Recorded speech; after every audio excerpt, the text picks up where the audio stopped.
Hello and welcome to Politics Today, reaching you live from our global headquarters here in the nation's commercial nerve center, Lagos. I'm Jeffrey Uzoma, sitting in for Sheun Okinbaleye, who has taken a short leave. So we're going to be looking at what is playing out in the polity. As usual, there's a lot going on, so we try to unpack as many of them as possible, bring you the biggest of the highlights to make sure you are brought up to speed. So there are things happening in the security sector. There are things happening in the economy, even in the judiciary, as well as the politics itself. So we're going to be looking at two parts. The economy is going to be the first part of the conversation today. We're going to crunch a bit of the numbers, giving that reply by the presidency to the AFDB boss. Also, we're going to look at the state of judiciary, especially the issue that has to do with the crisis of confidence, because our institutions need to be strengthened. So I'll be joined by the expert right here on the program. But before all of that, let's talk about what the Senate has announced as plans to work closely with the executive to address the socio-political tensions, particularly the crisis in Rivers State. According to his statement today ahead of the resumption of plenary of the National Assembly, the leader of the Senate, Senator Okoyemi Bamidele, stated that the goal is to reconcile all the stakeholders and resolve underlying issues for the broader interest of the people of Rivers State. The statement also adds that as lawmakers resume the upper chamber, first on the agenda is the further consideration of that tax reform bill that has not been assented to by the president. They also raised concern about the resurgence of security or insecurity in this sense in places like Benue, Borno, Katsina, and Plateau State. So the National Assembly basically telling us what their agenda is as far as resumption tomorrow is concerned. But let's tell you what is playing out in the politics or in politics in Niger State, where there's this realignment going on, gathering momentum ahead of 2027. We understand that over 10,000, in fact, the numbers they are giving us is about 12,000 members of the PDP and Advanced Congress of Democrats, ACD, now defecting to the ruling APC. The defection, which was led by the former ACD gubernatorial candidate, Mr. Bello Wari, saw the new members welcomed by the APC state executive at the party secretariat in Minna, the north-central part of the country. Mr. Bello, while addressing the media, clarified rumors surrounding his potential interest in becoming a deputy governor to Governor Umar Bago amidst feud with his deputy.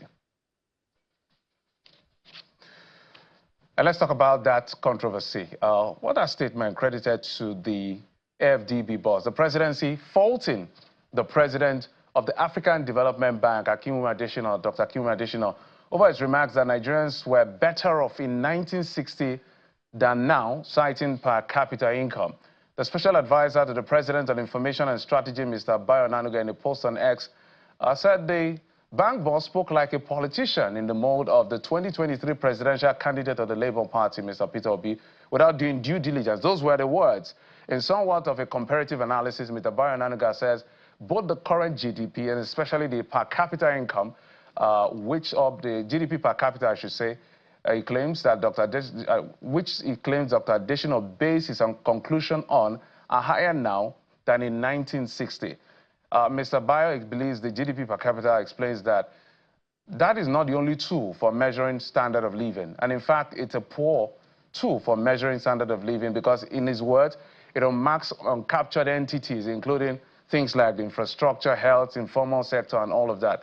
The AFDB boss had made this remark at a forum where he spoke on a couple of things and called for urgency in repositioning Nigeria's economy with focus on things like access to electricity, development of world-class infrastructure, rapid industrialization, innovation-driven growth, and competitive agriculture. So those were some of the things that he said, and now compare the GDP per capita of 1960 to now. We're going to explain what all of this means, but we'll take some short break and bring you what we've been tracking on our political roundup stories. But when we come back, I'll need you to be patient because we're going to crunch a few numbers and build a case and see what we are doing as far as Nigeria's economy is concerned. Remember, it's the month of May.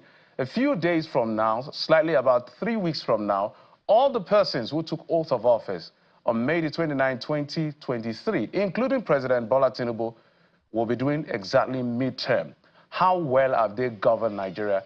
That is the biggest conversation we're going to be having on the program. Then we'll talk about the state of the judiciary. We'll take our political roundup stories. I'll be right back.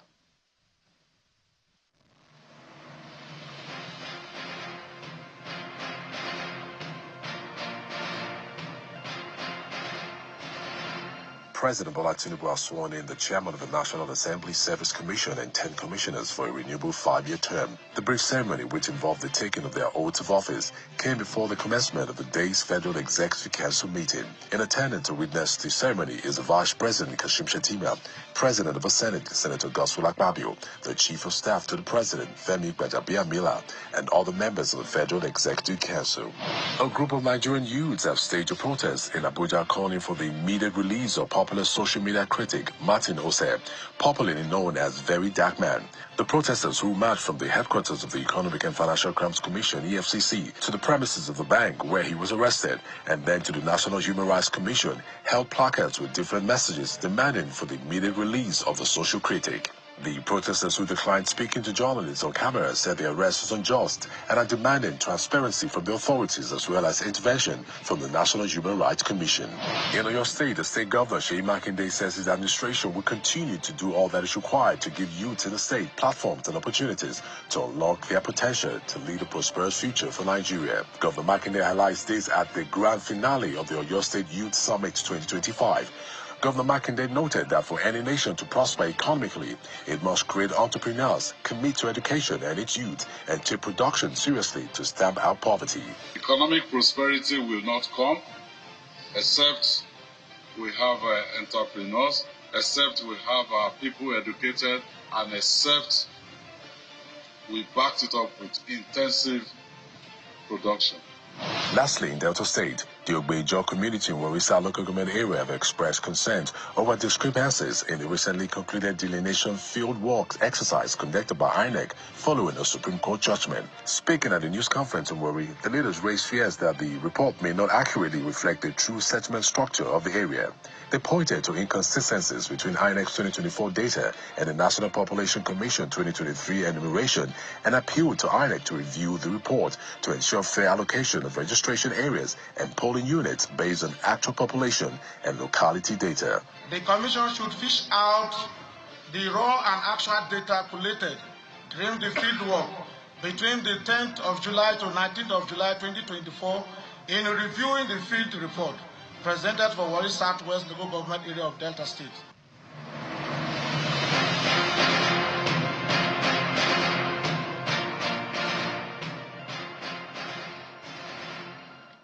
All right, welcome back. Our first conversation has to do with the state of the economy, and then we'll come to the issues around the judiciary, administration of justice, and judicial administration. We're going to look at all of that. But I'm being joined on the program by the chief economist at SPM Professionals, Mr. Paul Alaje, joining us from our Abuja studio. Mr. Alaje, thank you so much for coming on the program. I appreciate it. Thank you so much for having me. So let's piggyback on what is playing out between the AFDB president and the presidency. So I understand the AFDB president has thrown up a few numbers in giving impetus to some of his calls for bold or bolder reforms in that sense, not cosmetic approach to politics or policy changes, but real changes, and he calls for things like access to electricity and every other thing that needs to drive an economy in that sense aggressively, given the aspiration of the government. But some of the numbers you quoted are the things that the presidency through Bayo Onanuga has actually responded to. And they say it's inaccurate, it's not correct, it's verifiably not correct based on their data. So we understand that Nigeria's GDP stood at 4.2 in 1960. So if we have a population of 45 million people, that means if you do the computation of GDP per capita in that sense, which measures that output and income per person, it's less than $100. So that's their premise. And they also say that right now, if our GDP in value terms, in terms of dollar terms, about $82 billion, compared to our assumed population size of 230 million people, our GDP is less than 1,000, but clearly over maybe 700 or 800. So maybe 8 times more than that. So they said based on this is wrong. And they're even talking about the fact that GDP per capita is not the only tool. In fact, they call it a poor tool for measuring the standard of living. So perhaps, I don't know whether Adeshina was talking about lived experience or just relying based on data. But I'm sure you've seen this news. I like your interpretation of what is playing out here, because at the end of the day, we're talking about the health of our economy via the GDP per capita. Yeah, thank you so very much for having me once again. The GDP in Nigeria, from available information, according to Mr. Bayo Onanuga, is around $100. And when you look at what it is today, it's around $800 per head. That's per capita. And I also do not fault Mr. Adeshina, because when you look at economics, is not, you don't take it in blanket lines to say that, because it was $100 then, and now this is what it is. There are other parameters, which is again where Mr. Ononuga mentioned. There are other parameters which includes what is happening to education, what is happening to health, what is happening to inflation, what is happening to poverty, what are so many other things. So if the GDP per capita as of then was $100 truly, and Nigeria is not housing the largest number of poor people in the world, then you know that certainly what we had then in terms of what it can do is certainly different from now. Two, how do you measure poor people in 1960? It's certainly not the same amount we are using today. Today's figure is $2.15. As of then, it's clearly below $2 from what we have now. So when you compare the number, it's important for us not to look at them, you know, in absolutism as to, because the number was relatively lower. I would say that what was the number in 2016? What was the number in 2012? And what was the number in 2014 or 2015? That's about 10 years ago. Nigeria had approached a point where we got up to $3,000 per head. Today, we are far below what we had in 2015, which is approximately, which is less than $900, which is what GDP per head is saying. But I think beyond GDP per head, what we should focus on as a people to understand what macroeconomic variables are saying is to look at the indicator. First, what is happening to inflation? Inflation numbers today is about 24%, and that is rebased inflation.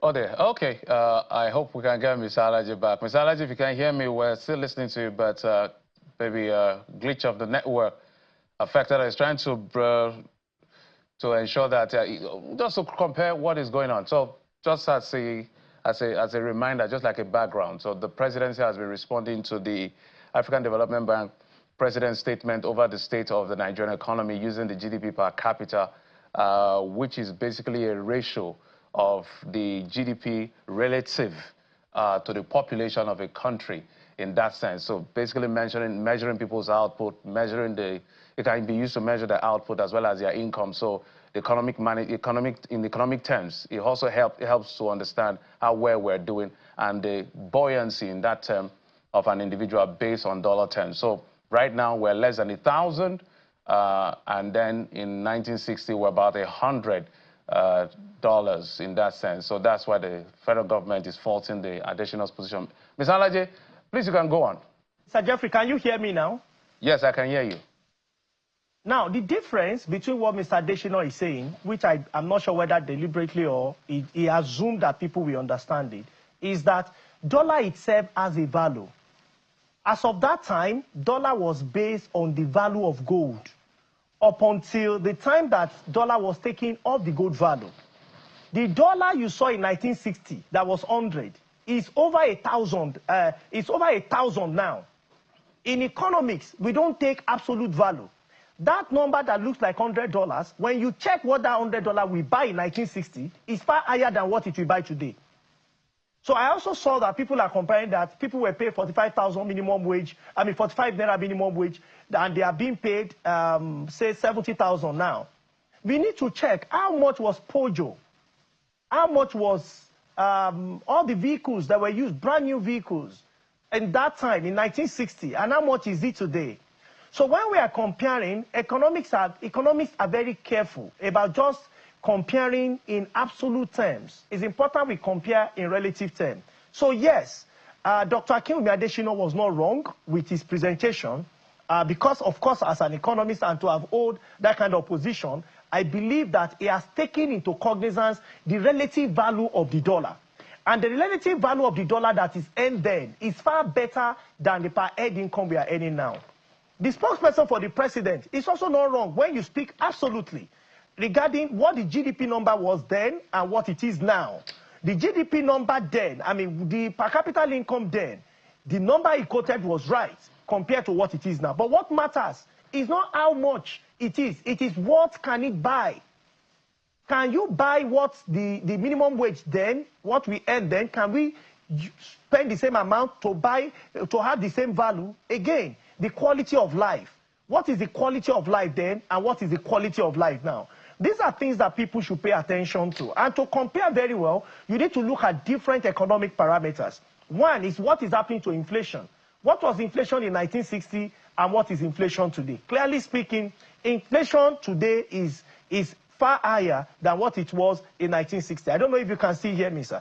We can hear you. Go ahead. Then when you look at exchange rates then till now is a far cry. Nigeria has not even started spending naira. But today, as of 2025, is 1,590 or 1,600. It's around that figure. Then you look at what we are also doing in terms of poverty. Poverty, according to World Bank, in Nigeria has soared significantly to above 30%, and 75.5% of everyone living in the rural community are living below poverty line, 75.5%. That is the recent number that is released. And we also have people that are living in urban center that are poor. And that number, according to the World Bank, is about 41.3%. So clearly, we have more poverty now than we had then. So, but you see, it is not whether the presidency is right or Dr. Adeshina is wrong. What should be clear to everybody and to all of us that are Nigerians is that the love of our country should come first, and if there is any way we can make our country better, is what we should look at. And what are those things that can make our country better? I will mention them again.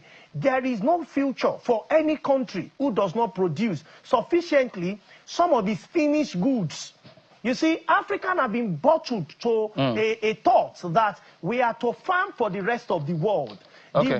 The rest of the world also has access to farm. They can also farm. I'm not saying farming is wrong. Farming is good. But what is the essence of agro output that you have that you cannot process locally? And to do that, what we need to do is to ensure that there is adequate electricity, power supply, among other things that is, that adjoins to that. But what I've seen recently is that we are even planning to possibly hike the cost of energy. And when we do that, I mentioned, when the last time it was increased, I mentioned that are we going to see an increase in output of electricity? We saw it for some months, all right, but Mr. can we say that band A is really A indeed? My apology. We're going to go to let's call it the line items now, in how the people are responding and what it is that is affecting the people, which you've started mentioning. But I also wanted to mention as to what is really important, because I see in the release as well, Ms. Adeshina was saying why we await the recalibrated or the rebased GDP, which we haven't seen yet. He's saying that Nigeria, in terms of GDP, may be 50 times or 100 times bigger than it was in 1960. That's not correct. If we're doing by $182 billion as it is today, given what has happened to the exchange rate, is less than 45 times, if you will. Is also 100 is just a political statement, and I saw that they were a bit cheeky on this particular one as well, taking a swipe at the AFDB boss, referencing Peter Obi and verifiable data and all of that. But that's just politics. Let's stay with what concerns the people, which are the things you're talking about. And one of the ways I want to go to that, before going to electricity, PMS, and all of that, we have an issue that we should talk about the more. The World Bank has projected that we are saying our GDP will grow by about 4-something%. We did 3.4 last year on the average. Q4, we did 3.8. So they are saying between now and 2027, which is our election year, we may lose about 1% from where we, let's say, where we are, if you put it in that sense, because they are projecting 3% this year and maybe 2.7 by 2027. That's on one hand. I looked at the NUPRO numbers. In terms of oil production, do you know that January we did 1.5? Crude oil, not condensate. Crude oil, we did 1.5. January, February, we did 1.4. March, we did 1.5. I haven't seen the April numbers. So what is it that we're really doing, since crude oil for now is our biggest cash cow in terms of export earners revenue, because that will impound it directly on our revenue sources. The dollar is, the crude oil price now is less than $60. So I want you to speak to all of this, perhaps prepare the minds of Nigerians as to the kind of economy they should be expecting beyond the political talk of hope, renewed hope and all of that. Let's talk about facts. Well, I think that IMF, if you like, sister agency to World Bank, already provided some clear warnings to authority as to what we may expect in the future. Even though I have a lot of reservation about IMF numbers, but it's important for us to note that they also talk about possible revenue concerns that we may have this year and perhaps going forward. We are losing over $10 on every barrel of crude oil that we export or we get revenue from because of the budget that we already have at $75 per barrel. And we have two lines. We have the revenue line, we have the output line. On output line, we're expecting over 2 million barrels a day. When you look at average of January, as you rightly quoted, it's less than 2 million, February less than 2 million, March less than 2 million. In terms of pricing, since President Trump came to office, the price has also reduced significantly. What does it mean for 2025 budget? One, it means that revenue side will significantly reduce. Two, government have options either to refrain from spending, and most of the time this spend will come from capital, but if government must spend, we have to borrow more. What happens when we borrow? What will happen at the end of the day is we need to service this debt. Of course, the debt profile today is over 100 trillion naira in today's naira terms. So clearly speaking, the output is not looking exactly exciting, even though authority is doing everything possible to make sure that the situation improves. From some of the things that we have heard coming out from authority, that they are doing their best to make it work. But what I can tell you is that World Bank is projecting that the growth we have, we might lose part of it. In fact, IMF forecast is even worse than what World Bank forecast looked like. And these reports were released just in the just concluded meeting that was held by different countries in Africa, including IMF and World Bank. And I know that they say, yes, yeah, we have devalued our currency, or we have floated our currency. And two, we have also removed subsidy. But the expectation of the agencies was that maybe things will improve as quickly as possible, particularly for IMF. But clearly speaking, things are not improving as you expect it to be. And for IMF, is saying our inflation numbers in 2026, 2027 may go back to 30%. Mark you, not of the old number, but of the rebased number. And that is why tonight my concern should be, how do we solve these problems? If this warning happens that will happen to us, what we need to take away from what Dr. Adeshina have said, and what perhaps I'm also sharing here, is solution, solution, solution. So that at the end of the day, it will not be like it happens to us when JP Morgan gave significant warning and made some requests from Nigeria, but until the economy slumped, that was when we started taking the action. Already we have economic concerns, and this is obvious. It's not, I don't need to sound like broken record. You saw what unemployment number, poverty number is saying. You've also seen inflationary number. You've also seen some concerns, at least to measure what is happening in your social media space. So right now, how do we solve some of these concerns? I think should be paramount to everybody and not well-meaning Nigerians. Let's go to that solution part as we begin to wind down. Let's go to that solution part. I have a lot of concern for the have-nots in Nigeria. In fact, they say that the experts have said that the middle class is almost wiped out. So literally, what happens to Nigeria and Nigerians, especially the poor ones, is the fact that whatever benefits them seem to be taken away all the time. What happened to PMS? They say there's corruption, is helping more of the big men and the rich men. So rather than help the rich men, although the poor is benefiting, let's collapse it because it's a big wage bill on the federal government, 6 trillion naira a year, we can't afford it. They took that out. PMS subsidy gone. Well, now, Band A has also taken a hit. Also subsidy gone for Band A users. That's not all. FX, because we import a lot of things, has also not been subsidized. So everywhere the poor man turns around to just get some succor from the Nigerian state, the Nigerian state has pulled it out. I don't know whether this is a contravention to Section 16 of the Constitution. So where can the government start solving this complex problem, I must admit, of helping the poor at the same time managing the affairs of state so that everybody benefits? First is to realize that the pure market system cannot work in a developing country. Absolutely. Adopting a pure market system of forces of demand and supply cannot.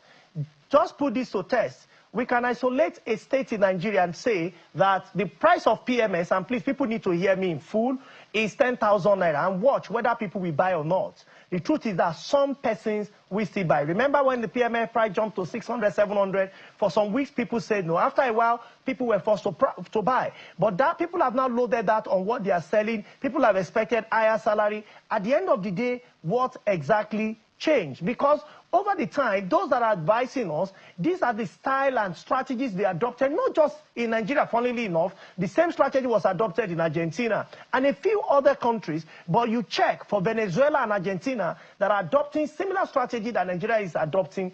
Have they really changed? And that is why it's important for us to know that we have a responsibility to protect the vulnerable amongst us. And if we must protect them, we have to look at some issues and perhaps add to what we are doing or review some of the policies. And if you ask me, the way to start, like I said time and again, is to be very deliberate in making energy available and affordable for production. See, no matter how much we speak, we sound like my friends from the north that calls it Dogon Turunchi. That's big grammar.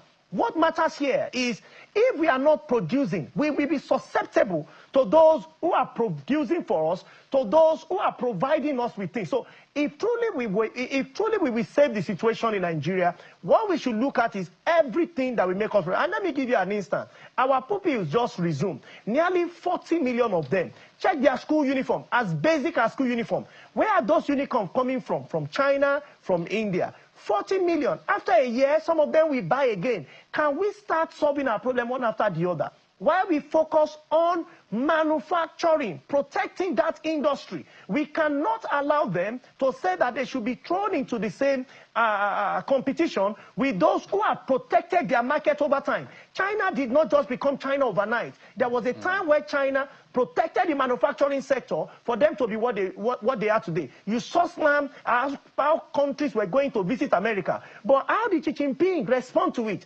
Because he has the capacity to produce. At the end of the day, he that leads is the one that gives. He that leads is the one that produces. What is Nigeria producing sufficiently? Apart from what is underneath our foot, I mean, if you check complexity index, what are we producing that is from the content of our brain? When you compare the two, if what is beneath our foot in terms of FS contribution is beyond what is on top of our brain, I tell you that those who are producing from the brain will get our crude cheaply in terms of negotiation and exchange rates, and we will still have to pay more. My advice for those in authority today is reduce all the strategy and everything to how do we boost energy for production. When you produce, your employment will increase. When you produce, your inflation number will come down. When you produce, your gross domestic product will increase. And we don't need to say we want to start producing everywhere in Nigeria. We can select 6 states. We have 6 geopolitical zones. Look at where they have comparative cost advantage. You can pick, for instance, Anambra in Southeast. You can pick Lagos or Ibadan in Southwest. You can pick Sokoto or Kano in Northwest. You can pick Borno or Taraba. And you can pick Plateau and say, with the partnership with the state, we have to make this nation that is a giant rise again. And let me tell you, the giants of Nigeria will not come for football anymore, and it will not come from anything. Yeah, we know how to play football, but that's not the conversation. It is in production, it is in manufacturing, it is in growth. And this is not to reiterate any cliche. It is to say that for our country to be great, and for those that will lead us to remain in our brain, it's going to be what can we give? And when we give ourselves, what are we producing to the rest of the world? All right, Mr. Alhaji, in closing, I don't want to drag you into politics, but on May 29th, it's going to be exactly midterm. But let's say a year, 2 years from now, this tenure will be over, and all of us will be filing out to say who we want to vote for. And if you understand the way Nigeria works, there are always 4 outcomes in every election. There will be an outright winner. That means if you did the election 100 times, that person will win, clean and fair. There's also the rigged winners who subverted the system. There's also the outright loser. If you do the election 100 times, they will lose 100 times. And then there are also those that are outrigged. That's why they lost, by the rigged winner in that sense. So there are always 4 outcomes. 2027, from what I see and watching politics in Nigeria, is going to be a lot of desperation. What should Nigerians be, what are the questions Nigerians should be asking to decide their fate on who they hand over the Commonwealth of their country to going forward? Whether it's President Bola Tinubu, who I expect to seek re-election, or any other person. My question to you is, what is the important question? Because I think we always miss that, shadowed by religion, ethnicity, tribalism, and all whatnot. First of all, we must admit that Nigeria today lacks viable opposition.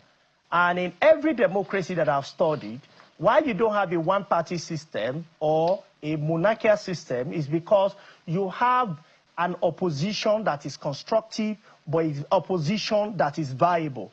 I expect that when some of the policies of government or numbers are being released, opposition, whatever party you call them, or the coalition of opposition together, they should provide that viable alternative. If you read about political activity in the 60s, you see viable opposition in late Chief Awolowo, as he provided the people with alternative of what could happen. So when people are asking questions from government, is to say that this is what you should have done. But unfortunately, the opposition in Nigeria, I'm still looking for how viable they are. So for 2027, I'm telling you, if the way opposition and politics appears today, although a day is too long in politics, but if it's the way it appears today, I'm telling you the incumbent may return to office. Now, it may not be as a result of performance, it may not be as a result of non-performance, it may not even be as a result of victory or rigging. That may not be the factor.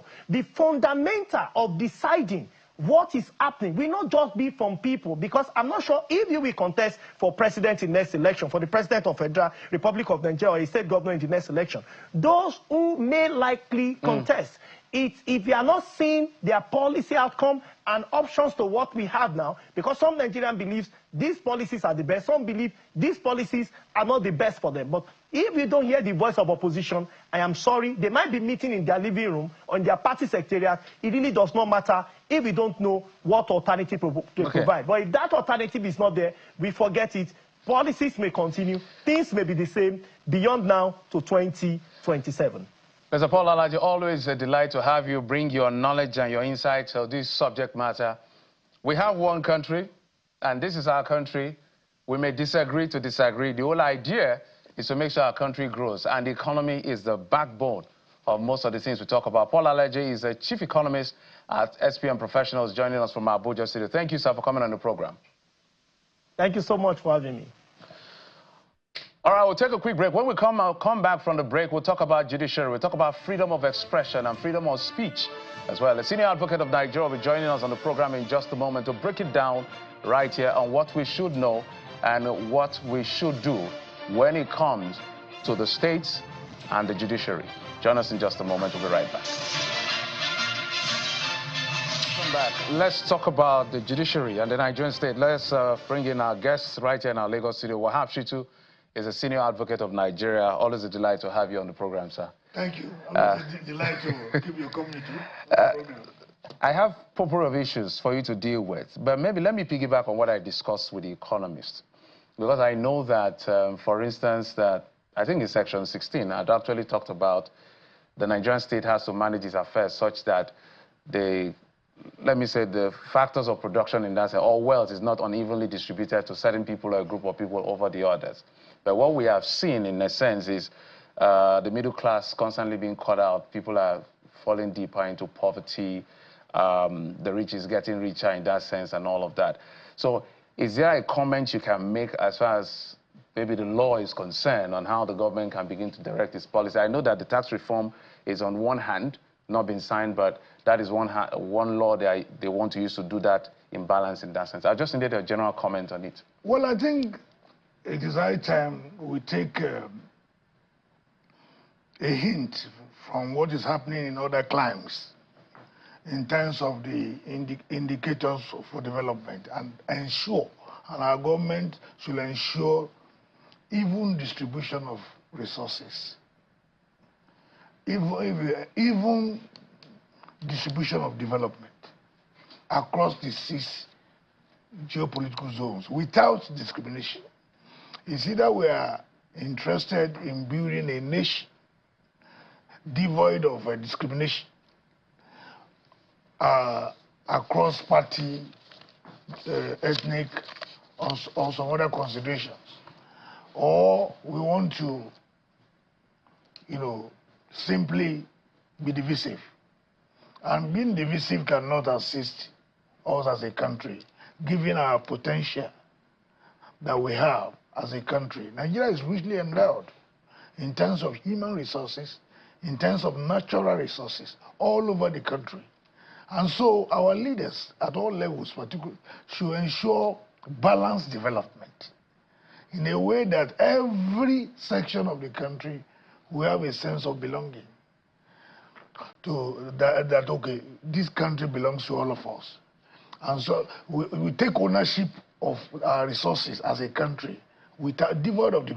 It's the same thing that's reflected in the way the Constitution has recognized the federal character principle. I don't think it pays any ethnic. It pays for the leadership to sideline any ethnic group or any particular area in the developmental process. Because it is only when we do this balance, when we balance development across all the six political zones, that the greatness of Nigeria as a country can be showcased to the entire world. Our political elite too, our political leaders must try to be more patriotic in terms of being deliberate about the developmental process of our country. Patriotic in the sense that it is not that this country is not gifted. We have said so. Everybody has also recognized the immense potential of this country as a country. It is that our resources are either not properly managed or managed in such a way that it favors some particular, set of people. Maybe, and I'm not talking in terms of ethnicities now. I'm talking in terms of capitalism. You mentioned the middle class, the upper class, and I think everybody must have a feel of governance, whether you belong to the upper class or the middle class or the lower class, so that certain basic indicators of development that all of us recognize must be distributed around the people. And government has a duty to ensure that balance. See now, look, I want to make the most of having you here. And one of the things I want to talk about, which is one of the lowest hanging fruits, is the rule of law.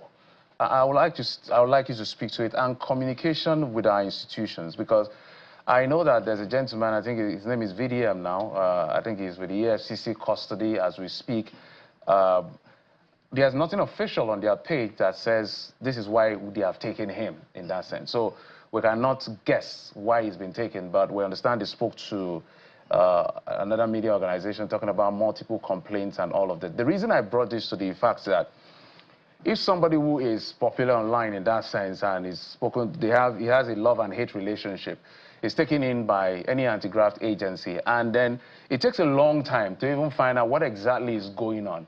Isn't this affecting the reputation of our institution in that sense? Whether what they took him in is right or wrong in that sense. I needed your interpretation to it, because this is not the first time we're seeing this kind of situation as far as the rule of law is concerned. I think whether the rule of law is honored or breached is something that we cannot quickly determine on the basis of an isolated case, such as what you have referred to. I just used it because that is what is happening right now. I think we should give these agencies the benefit of doubt.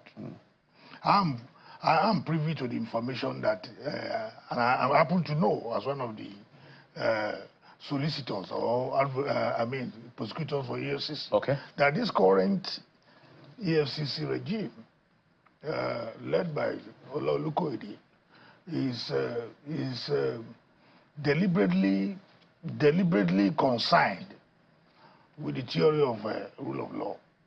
He's a lawyer, a senior lawyer for that matter, and somebody who's also seasoned in anti-graft, investigation and prosecution. Yeah. And he knows how to ensure that delicate balance. You will notice that since this new regime came on board, you have not seen deliberate violations of the rights of people I think it's too early. The man has been taken in today, from what you have said. No, it's been taken. It was taken in last week. Last week. Some people protested today. Normally we go to EFCC portal or send a message to find out what exactly is going on, because there's a furor online and all. I'm sure they're watching this program. And then you have raised the issue of the rule of law. Just that communication, just to say, what did they do? I think that communication can be strengthened. I agree with you. So that people know exactly what is being done. Because communication is key. Sometimes when people don't have access to information, they must start having some other wrong impressions about what is going on. But I want to assure you that the EFCC is concerned about respect for fundamental rights, particularly compliance with the rule of law.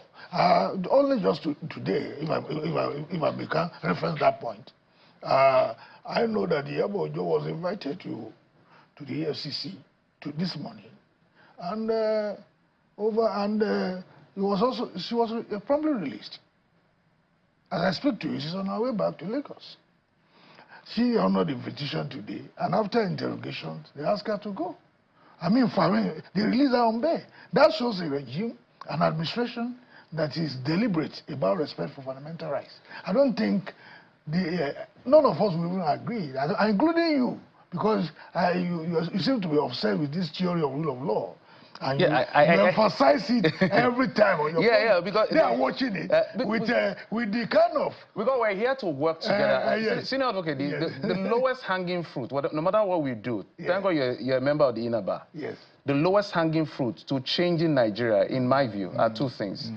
Fighting corruption and the rule of law. I agree with you. No matter what we do, those things are not working. I agree with you. And to add to that, I believe that this country will progress and can make better progress if we fix two areas. If we allow two critical institutions to work effectively and efficiently. What are those institutions? Law enforcement agencies and the judiciary. If you get those two institutions to work effectively and efficiently, the economy will witness a rebound. Everybody will be whipped into line, because law and order is key, central to development. Everywhere, even whether within or outside our shores. If you know that there are consequences, there will always be consequences for infractions, then everybody will behave. And then if rule of law is respected in the conduct of government business, it portrays us as civilized people. It also makes our institutions to be more effective and efficient in the delivery of services to the populace. So I agree with you. Rule of law we cannot, under any guise, sideline the efficacy or the usefulness or utility value of rule of law. Rule of law, we must practice democracy in the context of respect for the rule of law. So now, look, let's now zoom into the judiciary. You've mentioned it in passing. When I hear things, I would like to emphasize a little more so you go deeper, which has to do with reforms in the judicial sector. Yes. Both administration of justice and judicial administration in that sense. We're super glad to see that the NJC wielded the big stick on 3 judges, suspending them and then putting them on watch lists, denying them of elevation, I think, in about 5 years. I think Justice, I don't want to call the wrong names now. There are about 3 judicial officers in that sense. If you were to make recommendation to the NJC and to the government, whoever is responsible for reforming, the reason I'm asking this question is the judiciary has suffered a crisis of confidence, and we need to rebuild that. What are the aggressive, my words are deliberate, aggressive reforms we must put out to reposition our judiciary? Thank you so much. You will recall that when this Chief Justice was... Yeah, I remember. His announcement was made. I made a public declaration that there's a new sheriff in town, given a pedigree, who applied the law, who applied discipline without fear of favor. You have seen it playing out. You've seen it. It's not, and she's going to, is a CJN who's going to work with stakeholders to ensure sanity. I think what we need to do, if we need to strengthen the system, if we need to reform the judiciary, is to strengthen the mechanisms for disciplinary enforcement. We have them there. Among the judicial officers? Yes, not only judicial officers. They bar the bench. Okay. and all stakeholders in the administration of justice. For instance, there are disciplinary procedures to be strengthened that we have in place already that we could strengthen to regulate the conduct of lawyers. You understand what I'm saying? In terms of enforcement. There are also disciplinary procedures that could be strengthened to regulate the conduct of judges. The NJC, a mechanism. And if you look at some of the innovations that have been introduced to deliver on this efficiency, you see that we are on the right track. For instance, you have the Judicial Discipline Regulations 2017, apart from the Code of Conduct regulating judicial officers. You also have a disciplinary mechanism encapsulated in the Judicial Discipline Regulations 2017, which sets out clearly how a case of misconduct involving a judicial officer will be dealt with without breaching the fundamental rights of the affected judicial officer, and also ensuring in the final analysis that an effective and efficient outcome is delivered. Which also goes to show that the point I'm making, all we need to do is to strengthen existing mechanisms that we have and ensure that all cases are dealt with speedily, effectively, efficiently, fairly, across board. So that you know as a lawyer that if you breach the rules, there are consequences. You know as a judge that if you breach the Code of Conduct for judicial officers regulations, there are consequences. The key thing is, if once we ensure that there are consequences for infractions, everybody will key up. Everybody will, so what we should emphasize is that going forward, there should be consequences for infractions. Whether criminal infractions, whether infractions bordering on misconduct. You shouldn't get away with it. Okay. And then we should strengthen these mechanisms and also reinvest faith in the process. There's a case I just want you to intervene. It's not in court. So this is, I think, with what's playing out in Rivers State, I understand that the MBA chairman of Port Harcourt branch, I think has endorsed a letter which kind of spoke against some position of the sole administrator.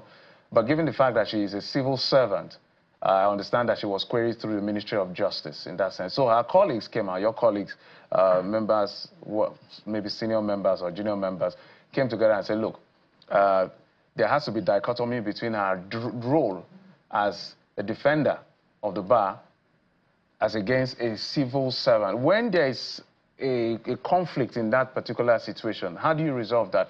On one hand, she's a civil servant, speaking against the sole administrator, quote and unquote. On the other hand, she's an MBA chairman of a branch who has a responsibility to defend the Constitution in that sense. How should you handle it? Well, I don't know the facts. Okay.